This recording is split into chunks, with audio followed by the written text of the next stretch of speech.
السلام عليكم ورحمة الله وبركاته. أبولتي كنة القرآن كنة ويا أردا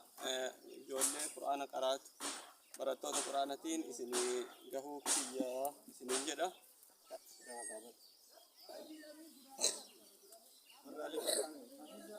في زاكو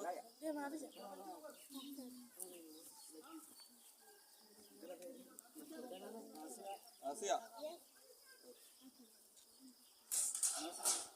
نصرو سعد سعد النبني أين سعد أين كنا أين كنا أيه سلمان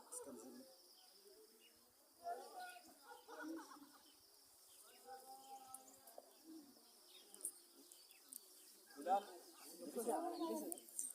بليزة نيتو بوليتي دوسنا يجولن سو أين كودا أين كيس فتكلا ما ولي قراني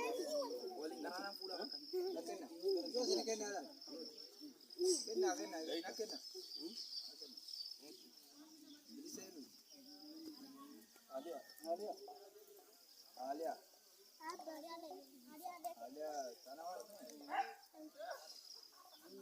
جندا جندا أين وبلت أوت ناسكو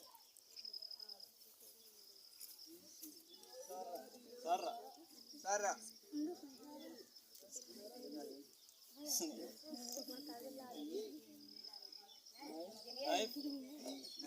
نايف ماشي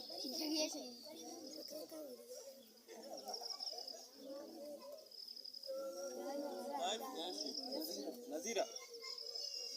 نقط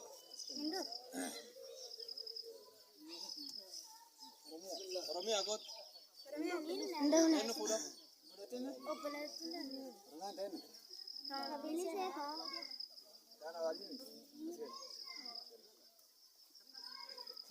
كوني Apa jual narkana pura tu kasih ke foto kasa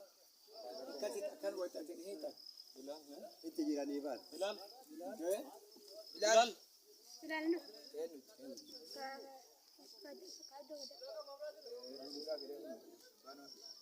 بلال عبدو غدا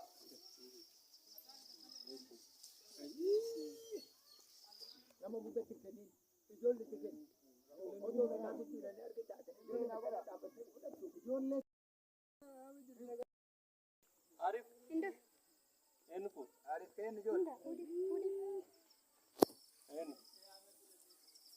أينو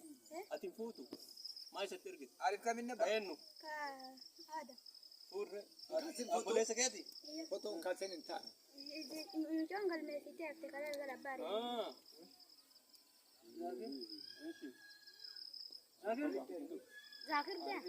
ماشي ذاكر ده jual ni nak kena tu itu jamal selfie kalte zakir ذاكر رابوتين ذاكر إبراهيم zakir ini tu jual رابوتين jual zakir beda ni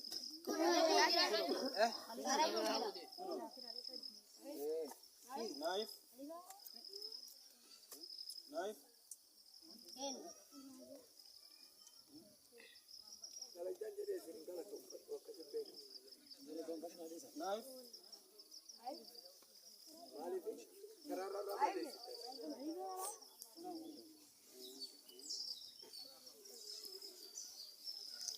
نبيل أيوة بوليس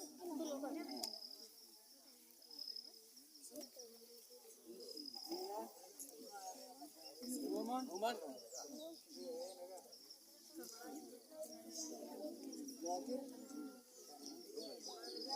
ذاكر عربو ذاكر عربو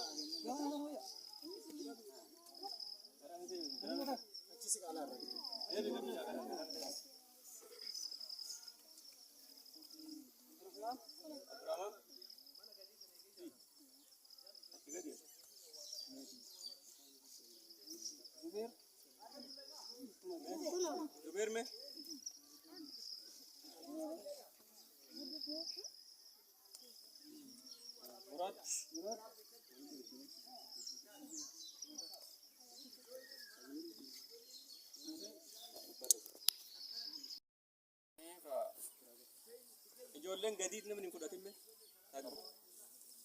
Amin. amin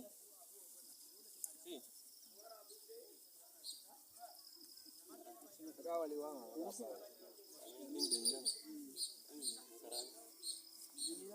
Biniam Binyam. قربتنا في دي Binyam Adam. قربتنا mungkin namu yo asirre samale simbira aye binu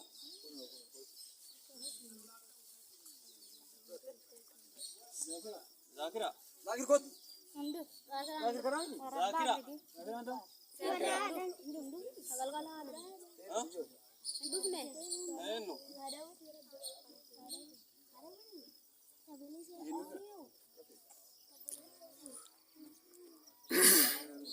Zakir anta. aye birata ibsitu sirreeffattee simbira فجرت ملل sagalee geggeessite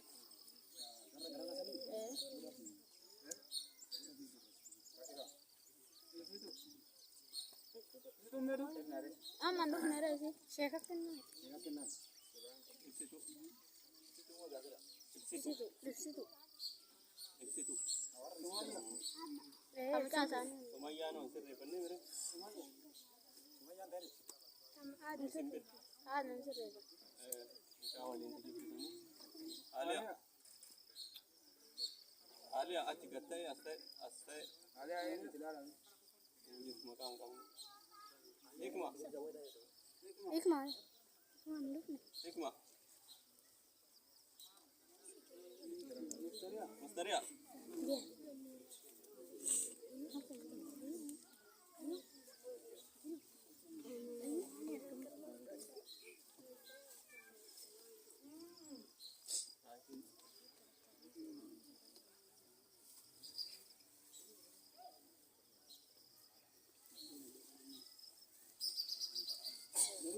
barite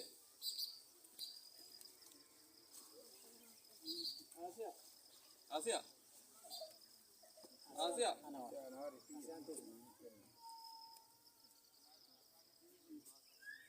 Kadir Kadir Sumaya Aliyi Tigadi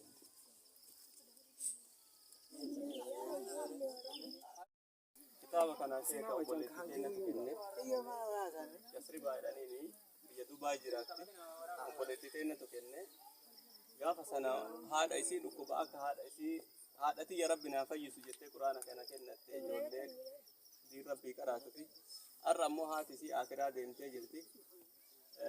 araarama haadha isiitillee nu kadhadhaa obboleettii keennallee du'aayii nu godhaafi isiniin jedhe yaa rabbi nu araaram yaa rabbi nu araaram yaa rabbi nu araaram بركة يا رب نوجد كينا لين وجدك يا رب نوجدك قرآن كان نمتو كنت رب الرجال لتو كيو سليت بركة ربي أقول بركة ربي أقول هذا سن اللي ربي هارارم ربي فيها أرارم ربي فيها أرارم قال الجنة ربي أقول دوس ربي علاجي دوس ربي علاجي وانقول ذاك كنت القرآن كنت القرآن وانقول هذا وانا ذكي نرتي وين سقوا جريشة وانا ستي دلغت اخر اللي سيدو جيكا وفي قرانك وان غدادا سيرا برته اگي ميجي حبيب نكو كيس يجي وقت اللي كي وقت جاري على ربي سر حجالك لكن نتل رب الرجالك هذا راك انت جاري راسي تو كسيني يو هذا سنيتي قران اللي نقسم ديما في رب الرجالك رب الرجالك ربي سر رجالك هذا سن اللي جنة ربي اكن دوس ربي علاجي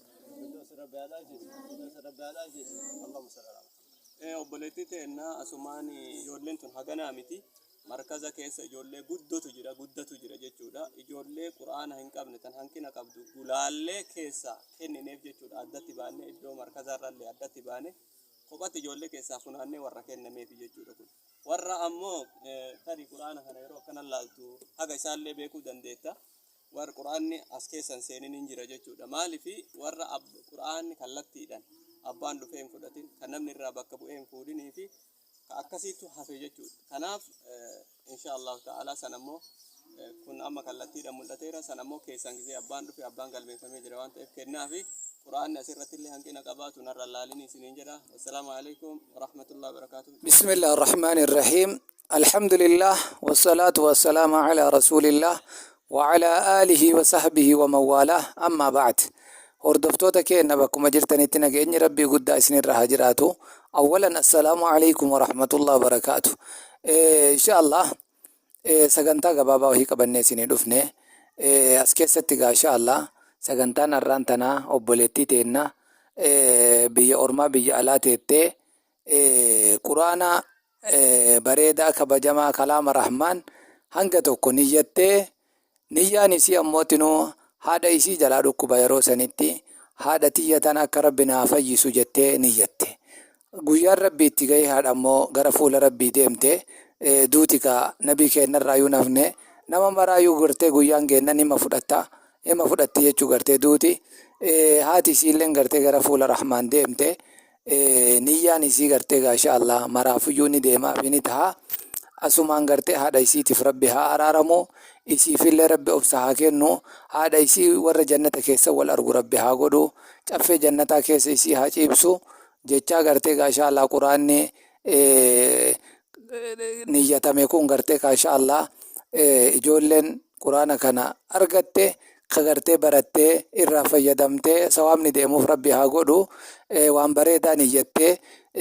namni gartee gaasha Allah akkanuma gaa yoo ilmi gaarii jechuun ilma nama duubatti hafee haadhaaf du'aayii kadhatu haadharraa sadaqatu abbarraa sadaqatu ilma jechuun ilma akkanaa kana sadaqaa ilmi namaa kun yoo du'u rasuulli alayhi salaatu wassalaam inqaxa'a anhu amaluhu dalagaan isaa guutumaan guututti irraa dhaabbattii jedhan waa sadi nama qabu malee san keessaa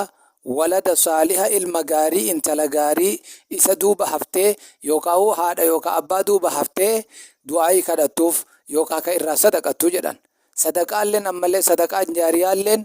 akka quraana bituu masjida agartee afaa bituu masjida keessa gartee birrii takka maan taane buufattee masjidni sun hanga achitti gartee ummanni ibaadaa godhu sawaabni siif deemaa jechuu. Kanaaf gartee obboleettii teenna